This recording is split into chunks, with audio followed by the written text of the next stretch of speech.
Welcome back to Stuff About Tutorials. Today we are talking about how to find your profile link on Threads app. Why would you want to know how to find your profile link on Threads app?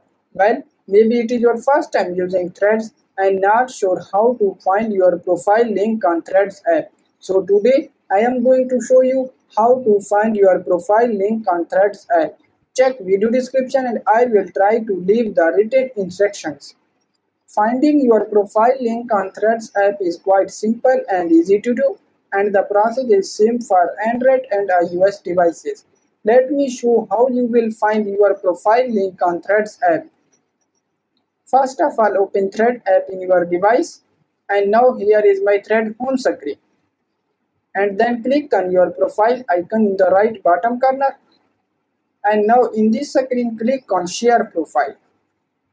And then you can copy your Thread profile link, and if you want to share your profile link with anyone, then select an app. So there you go. If you were wondering how to find your profile link on Thread app, that is the easiest way I know. If you know another way, please leave a comment below. Be sure to subscribe for more videos.